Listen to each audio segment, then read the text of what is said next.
Entrevista Venevisión. Líder en opinión. Por tu canal independiente, Venevisión. Bienvenidos a Entrevista Venevisión. Hoy tenemos como invitado a Héctor Benavente. Él es consultor estratégico y también especialista en gestión de crisis. Gracias por estar con nosotros. Un gusto acompañarte el día de hoy.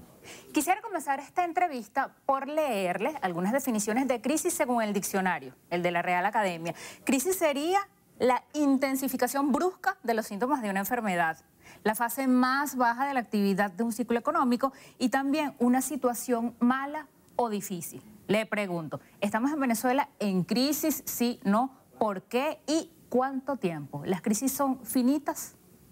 No estamos en crisis, estamos en la peor crisis. Somos para muchos economistas internacionales considerados la economía peor manejada de la historia.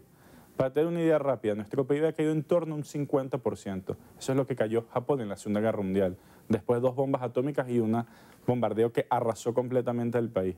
Sumado a esa crisis que tenemos la hiperinflación. Somos el único país del mundo que vive en hiperinflación en este momento. O sea, cuando empiezas a sumar esas cosas, vemos que la crisis que estamos viendo ahorita es una crisis que no se ha vivido por lo menos en 50 años en países latinoamericanos.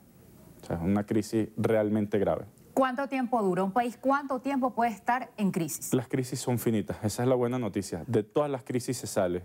El tema es cuándo y cómo. Hay muchas formas de salida y ahorita en el panorama quizá habrán distintas formas de salir. Pero lo positivo para la gente es que las crisis siempre pasan, lo negativo es que las crisis se van haciendo peores y tú siempre sales de la crisis cuando estás en lo peor de la crisis. O sea, nos queda un rato de crisis, no sabemos cuánto, pero un rato que va a ser peor de lo que hemos vivido hasta ahora. Si como consultor le pido evaluar cómo se ha llevado esta crisis, cómo lo han manejado, tanto la oposición que ahorita está representada en la gestión que están haciendo los diputados de la Asamblea Nacional, como el gobierno en manos de Nicolás Maduro, ¿cómo lo han hecho? Vemos del lado de la oposición que el poder de decisión ha sido muy bajo o nulo. Todo el poder de decisión de política económica queda en el gobierno. Y te pongo un ejemplo, cuando anunciaron el encaje bancario del 100%, yo pensaba que era mentira. Yo cuando vi esa noticia, lo típico, te llega por WhatsApp, yo decía, tiene que ser mentira. Esto que yo estoy leyendo no puede ser verdad. De verdad, yo no lo creía. Voy a las fuentes, veo que es verdad. Eso es destruir el sistema financiero de un país. Eso es decirle a la banca, pues dedícate ahorita a vender ropa, a vender comida, porque ya no te dedicas al crédito. Y como comentamos, en una crisis fuertísima, de las peores, la peor que ha habido en Venezuela, de las peores que se ha habido en el mundo, y empresas que vivían en base al crédito, ¿yo qué le estoy diciendo? Pues ahorita te cierro el crédito, te estoy condenando al fracaso. O sea, que vemos que las medidas de controles, cierres, han ido siempre en el lado contrario a lo que sería hacer para recuperar la economía.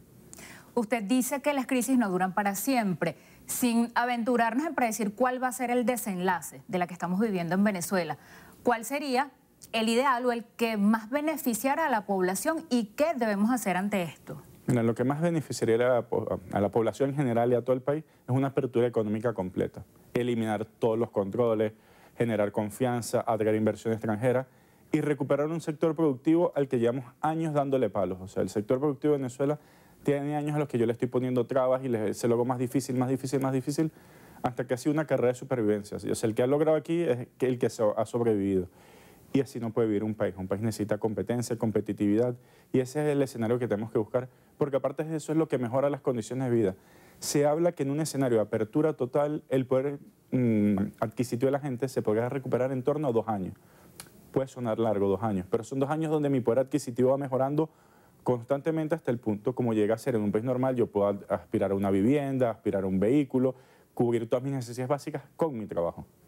Profesor, mientras estemos en la meseta, todavía en la crisis, ¿qué deben hacer quienes ocupan posición de aparato productivo? El empresario, que usted dice que está sobreviviendo escasamente, ¿qué tiene que hacer para mantenerse, para no cerrar y para emplear? El empresario ahorita es un sobreviviente y tiene que tener esa visión, por lo menos en estas semanas o meses que nos pueden venir. Si seguimos en estas condiciones que estamos, tenemos que ver mi mercado, adecuar mi tamaño de la empresa a lo que me demanda el mercado, bajar los costos fijos.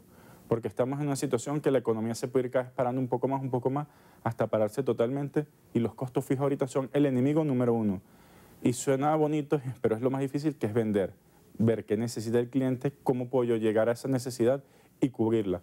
Pero la parte financiera es clave. Y como decíamos, se cerró el crédito bancario, la empresa ahorita está en una posición bastante precaria. O sea, tengo que esos pocos recursos que tengo, usarlos muy bien y ser productivo.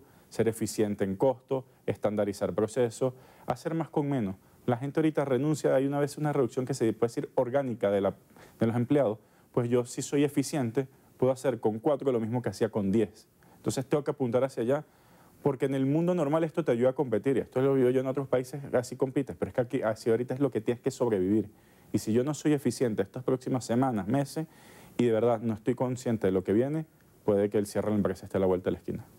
Y del otro lado, ¿qué tiene que hacer el ciudadano común que es empleado, que depende de un pago de nómina 15 y último de un salario para poder subsistir? ¿Está consciente de lo que está ocurriendo y cómo puede hacer? Esta es la pregunta más dura que me suelen hacer, y esa gente sí se lleva lo peor de la crisis, porque estamos viendo ya una escasez. Los precios se han estancado en estas últimas semanas, pero debido al choque de liquidez, cierre el crédito, pero cada vez va a ser más difícil. Vemos que la economía se está parando. Cuando uno habla con empresarios ya no se están trayendo cosas.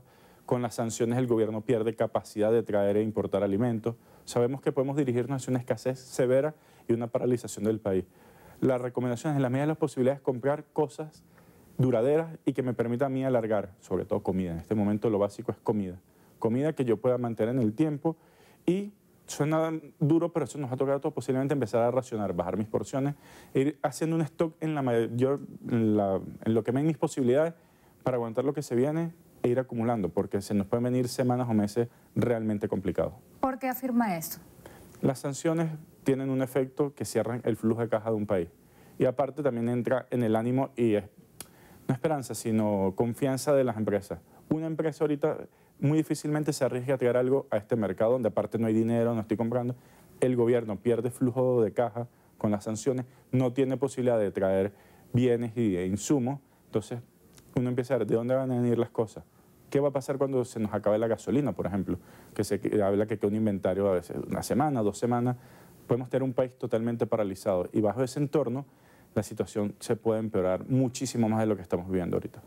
Deténgase allí en el punto de las sanciones. ¿Cómo afectan estas medidas que pretenden ejercer presión para obtener algún cambio a la economía doméstica, a la del venezolano común? O sea, ¿cómo explicarle que lo que ocurre ante la imposibilidad de utilizar los activos, de negar el acceso a cuentas, afecta a la economía, y cuál sería la salida menos dolorosa, llamémoslo así? Le afecta, simplemente te quita el flujo de caja a un país. Y un país de Venezuela que depende del 90% más o menos de sus ingresos del petróleo, cierras, eso sí, por un periodo de tiempo determinado, hasta que se logre reorientar normalmente, cierras ese ingreso de divisas y de fondos que le quita mucha maniobra al gobierno. Lo ideal es una salida que para todos se genere una apertura, como te decía, completa, que se vuelva a instaurar ese comercio internacional y vuelva el ingreso. Pero ya que yo solo tenga ese ingreso petrolero no es suficiente, ya lo estamos viviendo. O sea, ahorita tenemos un ingreso petrolero con un precio alto y ya no cubre ni las necesidades básicas del país. O sea, yo necesito cambiar un modelo completo que ha venido fallando y que nos está generando una crisis económica, humanitaria, social muy fuerte y que tiende a empeorar. Si Venezuela entera, o digamos quienes tengan el poder o la posibilidad real de ejecutar políticas públicas, medidas, fueran su cliente, ¿usted qué diría? ¿Qué les aconsejaría que hiciera? Lo primero es, como te digo, eliminación total de los controles, apertura de la economía y generar confianza y generar facilidades para el sector productivo. Aquí necesitamos empezar a fabricar de nuevo, que nuestro sector productivo no le hay que regalar nada, porque aquí tenemos una empresa muy buena y valiosa. Ellos no necesitan que les regalemos nada, ellos necesitan que les demos las condiciones y le permitamos las condiciones para operar.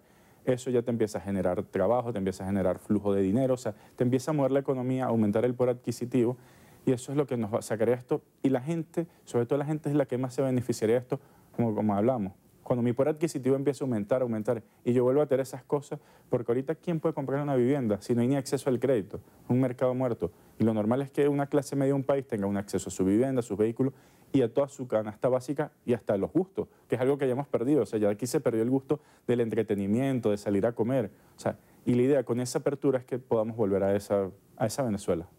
Profesor, antes de despedirlo, yo quisiera pedirle un mensaje para la gente que está constantemente expuesta a mucha cantidad de información, sobre todo a través de las redes sociales, y mensajes sobre una misma cosa, pero con diferentes puntos de vista. Es por culpa de las sanciones que estamos en la crisis que estamos, o las sanciones son un mecanismo para forzar un cambio que es el que se necesita. ¿Qué debe hacer la persona común y corriente ante esto? Primero, separar ruidos y señales y ver quién es el interlocutor y la historia, repasar la historia.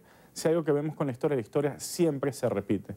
Ver qué nos dice la historia en procesos como el nuestro y empezar a sacar las conclusiones y entender que todo proceso político son lentos. Todos los procesos, la gente cree que todas las cosas siempre es de un día para otro, los cambios buenos o malos son de un día para otro. Los procesos políticos siempre son lentos, llevan tiempo y hay que tener calma. Pues muchas veces nosotros queremos todo del lado que seamos para allá. Y eso es algo muy del venezolano que tenemos que cambiar, entender que las cosas llevan tiempo y tener paciencia, pero también estar claro lo que es. Y la recomendación es ver historia, vean casos de historia que se parecen a nosotros, cómo han terminado y las causas, no, independientemente del punto político. Brevemente, ¿qué dice la historia? ¿Cuánto tiempo duran las crisis? ¿Cuánto llevamos en Venezuela y cuánto faltaría para salir de ella? Crisis de hiperinflación normalmente duran un año, año y medio. El problema es que ya nosotros no tenemos solo una crisis económica, se ponen elementos políticos, que es distinto a otros países. Entonces, cada país es un mundo. Nicaragua tiene una hiperinflación de 5 años, pero menos aguda que la de nuestra, por ejemplo. Entonces, cada país es un mundo y cada caso es distinto. Entonces, el fin de la crisis es difícil pronosticarlo y yo cuando consigo a alguien que te dice que seguro es en tal fecha, yo creo poco en esa persona porque no hemos conocido hasta ahorita a nadie que pueda predecir linealmente los acontecimientos sociales y políticos de un país. Profesor, gracias por haber venido a compartir sus ideas con nosotros. Un gusto haber estado aquí.